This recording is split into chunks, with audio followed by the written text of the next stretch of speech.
ಕೊನೆಗೂ ಸರಿ ಹೋದ ಆಸ್ತಿ ನೋಂದಣಿ ಸರ್ವರ್ ಪ್ರಾಬ್ಲಮ್. ಈ ಸರ್ವರ್ ಪ್ರಾಬ್ಲಮ್ನಿಂದ ಸಾಕಷ್ಟು ಜನ ಹಲವಾರು ರೀತಿಯ ತೊಂದರೆಯನ್ನ ಅನುಭವಿಸ್ತಾ ಇದ್ರು. ಅಂತೂ ಇಂತೂ ಈಗ ಆಸ್ತಿ ನೋಂದಣಿ ಸರ್ವರ್ ಪ್ರಾಬ್ಲಮ್ ಸರಿ ಹೋಗಿದೆ.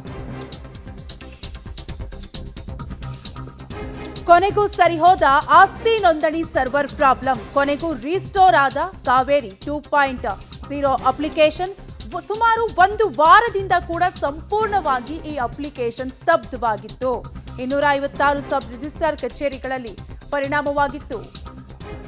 ಇಸಿ ಸಿಸಿ ಸೇವೆಗಳು ಸಂಪೂರ್ಣವಾಗಿ ಸ್ತಬ್ಧವಾಗಿತ್ತು. ಈಗ ಮತ್ತೆ ಸಮಸ್ಯೆ ಆಗದಂತೆ ಭದ್ರತಾ ಕ್ರಮ ಅಳವಡಿಕೆ ಮಾಡಲಾಗಿದ್ದು, ಈ ಆಡಳಿತ ಇಲಾಖೆಯಿಂದ ನಿರಂತರವಾಗಿ ಮೇಲ್ವಿಚಾರಣೆ ನಡೆದಿದ್ದು, ನೋಂದಣಿ ಹಾಗೂ ಮುದ್ರಾಂಕ ಇಲಾಖೆಯಿಂದ ಪ್ರಕಟಣೆಯನ್ನ ಹೊರಡಿಸಲಾಗಿದೆ. ಒಟ್ಟಾರೆಯಾಗಿ ಅಂತೂ ಇಂತೂ ಆಸ್ತಿ ನೋಂದಣಿ ಸರ್ವರ್ ಪ್ರಾಬ್ಲಮ್ ಈಗ ಸರಿ ಹೋಗಿದ್ದು, ಸರ್ವರ್ ಪ್ರಾಬ್ಲಮ್ನಿಂದ ಸಾಕಷ್ಟು ಜನ ಒಂದಲ್ಲ ಒಂದು ರೀತಿ ಸಮಸ್ಯೆಗೆ ಒಳಗಾಗ್ತಾ ಇದ್ರು.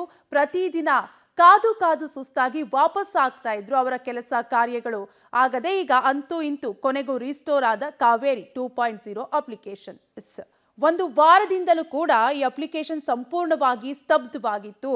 256 ಸಬ್ ರಿಜಿಸ್ಟ್ರಾರ್ ಕಚೇರಿಗಳಲ್ಲಿ ಪರಿಣಾಮವಾಗಿತ್ತು. ಇಸಿ ಸಿಸಿ ಸೇವೆಗಳು ಕೂಡ ಸಂಪೂರ್ಣವಾಗಿ ಸ್ತಬ್ಧವಾಗಿದ್ದು, ಈಗ ಮತ್ತೆ ಸಮಸ್ಯೆ ಆಗದಂತೆ ಭದ್ರತಾ ಕ್ರಮ ಅಳವಡಿಕೆ ಮಾಡಲಾಗಿದೆ. ಈ ಆಡಳಿತ ಇಲಾಖೆಯಿಂದ ನಿರಂತರವಾಗಿ ಮೇಲ್ವಿಚಾರಣೆ ಕೂಡ ನಡೆದಿದ್ದು, ನೋಂದಣಿ ಹಾಗೂ ಮುದ್ರಾಂಕ ಇಲಾಖೆಯಿಂದ ಪ್ರಕಟಣೆಯನ್ನ ಹೊರಡಿಸಲಾಗಿದೆ.